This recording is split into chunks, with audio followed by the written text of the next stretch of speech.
Well, there's still snow on the Tehachapi Mountains, but lucky for us, the snow at the lot has all melted away. There's still a little bit of mud around the back area, but one of the first things that you will notice is we have a roof. And due to the fact that we have a roof, that tells me that the rough plumbing should be complete. Spoiler alert, I did already walk through here and notice one thing that's missing, but no big deal this early in the game. So we'll stroll inside here. I guess we can start in the two-car garage. As we walk back in here, I think originally from the plans, this water softener loop was on this exterior wall, but having it right here on this wall, I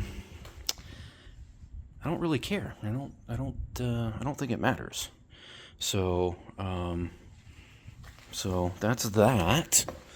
And I did follow the water line in from the street, and the water line does come all the way in and stop there first. I'm not sure. I asked already what this is, and it's got a P-trap in the bottom. I think it's an overflow drain. Obviously, the hot water heater is going to live in this area. The hot and cold water coming out of the top is right there.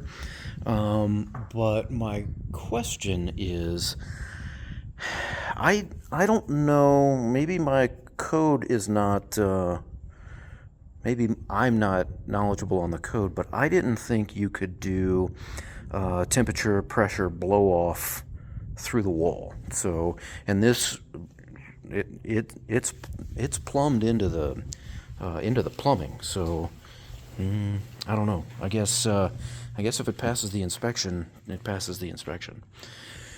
Here's the laundry room. There is going to be a sink right here. There's a clean out for the sink and the drain, and then this is also the other side of the powder room right here. So there's another sink and vanity sink, vanity, and toilet. They've got the plumbing in here for the washer and dryer is all plumbed in, and the vent goes all the way up there. Ties in with another vent and goes through there.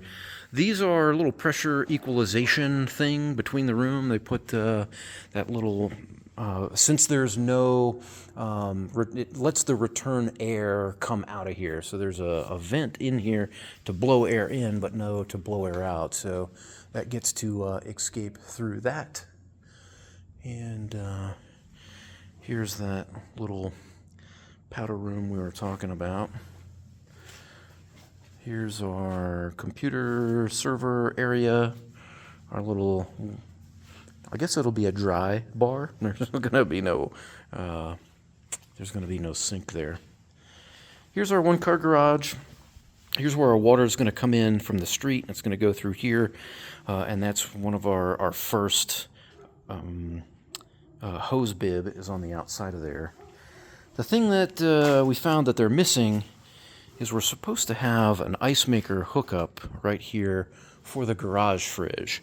So I don't know, I'm gonna have to reach out to the builder, and I promised I wouldn't fill his email box with a bunch of random questions, but I think that we definitely need to get the plumber back out to take a look at that.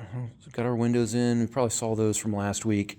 Got another hose bib here, which will be nice with the back porch right here. You know, if Amy has some plants or whatever, there'll be a hose right there. Here's the master bedroom, bathroom. We've got the all the vanity plumbing is all lined up. We've got our shower. We've got a drain in here now, and Our plumbing got a really nice tall, I mean this shower head is easily a significant distance off the ground. So that's good. Got our water closet in here. Got the water for the toilet right there. Got a lot of the HVAC ducts in. You can kind of see those hanging from the ceiling.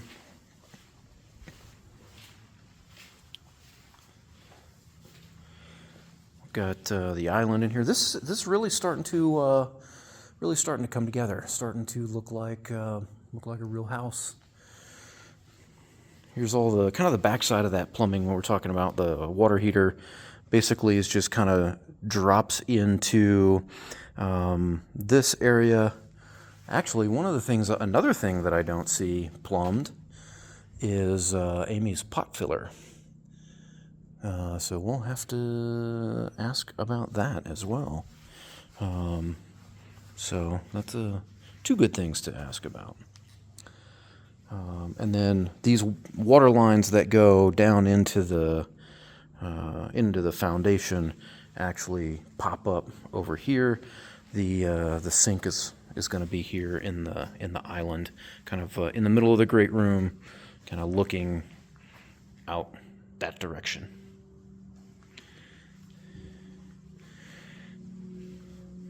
The front door area, these tubes are already plumbed for that the water filter, water softener loop that we had installed. I think we're going to be glad that we did that.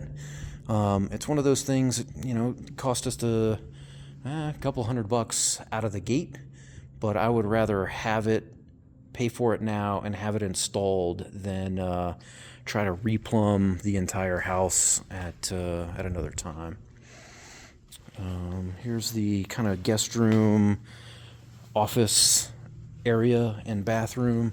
Got another hose bib here, kind of just right outside the front door. And then this is where the power is going to come in. I think the power is going to come in the big conduit, and then we're going to have fiber and phone, cable, whatever else we want.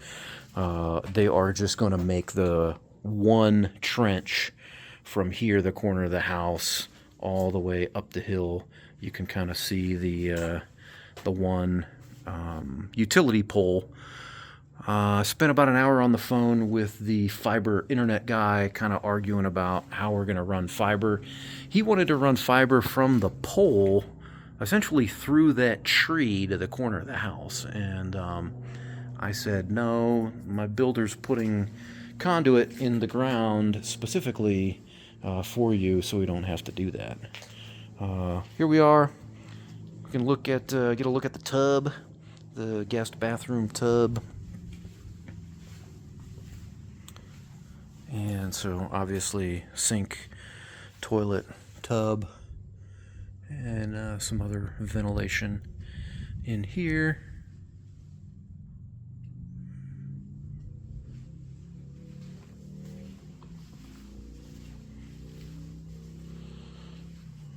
Here's the office.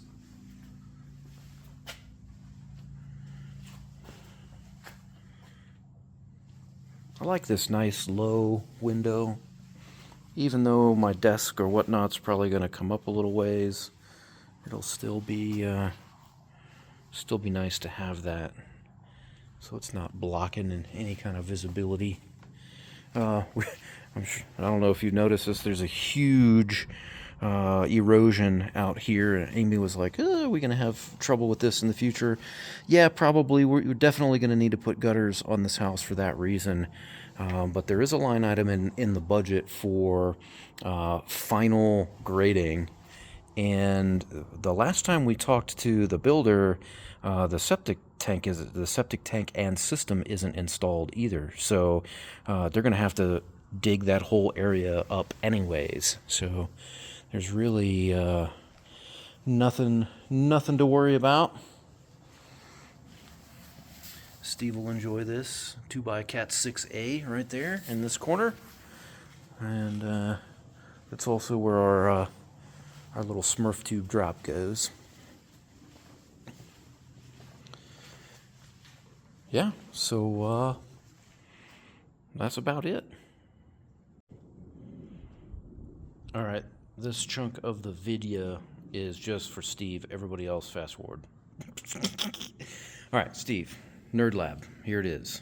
So there's two schools of thought here on ventilation. One, I think we're going to have some louvers in the front of the door to get air in, but our two options on getting air out is going out the top right here and then going over into the return air vent area. Or AC Infinity makes those little vent fans that you can put between those two studs. So that would essentially pull in the hot air and blow it out above the cabinets in the kitchen, or we could have it suck into the return air. And I think really the only thing that it would matter between those two is going to be what time of year it is. Obviously, if it's cold and it's snowing up here, you could get the free heat from all the server equipment and blow it through the rest of the house. I just don't know what would be better during the hot point of the year, sucking that in directly into the HVAC system right here, into the return air with like an inline vent, or blowing it into the room and kind of letting it neutralize itself before it comes in. So I don't know. Those are the kind of two different options for that. Well, hopefully we're standing back up at the street. Hopefully this is not too windy, but I wanted to give you a video of this bustling street that we live on. All this traffic. Gotta look both ways. Walk across here. I really wanted to show you guys the video of these clouds that are so LA is essentially way out that way, and kind of this, we're at the base of the southern terminus of the Sierra Nevada mountains. So Mount Whitney is included in that, the highest peak in the contiguous 48. And this mountain here is the Tehachapi Mountains, and this is technically the southern terminus of the Sierras. So the Sierras go back over our left-hand side. But all of this kind of fog and cloud layer is actually coming off the coast, coming off the water. And most of it has been stopped by the terrain, except for this little piece that's starting to flow over the top there. So these are our kind of closest neighbors. We've met John and his wife, I think it's Barbara, that lives there. And then there's, I guess, 3 more houses down there. And then really technically our closest neighbor is this house up above us. He is on 26 acres, I believe, and I think he's only a part-time resident, so he only comes up here occasionally, according to John when we were talking to John the other day. So here's another one of the features that I like about our house. You know, the house is right there. Obviously we're in a pretty high fire danger area, and we literally have a fire extinguisher or fire hydrant directly across the street here. So that should make our homeowners insurance people a little bit happy. They're not super happy about it up here, but I have already measured. I'm going to buy myself a couple 100 feet of fire hose and a hydrant wrench. And I asked one of my clamper buddies who's a fireman down in Burbank. I said, hey, what would happen if I got caught hooking my own personal gear up to a fire hydrant? And he's like, nobody cares. So I guess I'd rather get a fine and my house not burned down than have my house burned down and no fine. So yeah, so there we are. Well, we don't really walk to this end of the property much, but here's the property line marker, or one of the property line markers. I think our property line technically goes over to where that pole is. Amy and I recently got a $10,000 water bill, and I think I figured out the culprit. They claim that we used 1.4 million gallons of water, and I was like, there's not a single chance that we used that much water. The whole house would have washed down the side of the hill. But I think as I pop this open and look down in here, you probably can't see too well. Maybe it's shut back off. But the units of measure that the water company is using is hundreds of cubic feet. But you will notice when this comes up with our reading, it clearly says CF, or cubic feet. So somehow we have gotten our units of measure drastically off, and we're still in the process of trying to fight how that's going to work. But clearly, we've got this lock on this thing, and nobody's coming by using water that they shouldn't be. I think that's about it. I think we're going to let Amy drive down the hill, and we might get a little video of us walking around the lake down there, and we'll probably grab some lunch. So here we are. Amy's driving down the hill. Get a look at some of this crazy fog. Yeah. Push it down? Yeah. Got a Christian flag on the neighbor's house.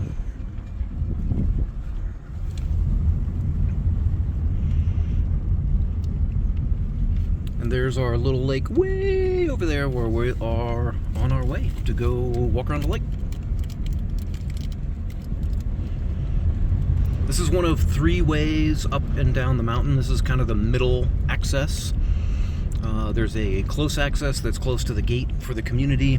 There's this middle access, and then there's another farther access that actually takes you down to an area where there's even an emergency evacuation route off-road that goes kind of down the hill on the other side.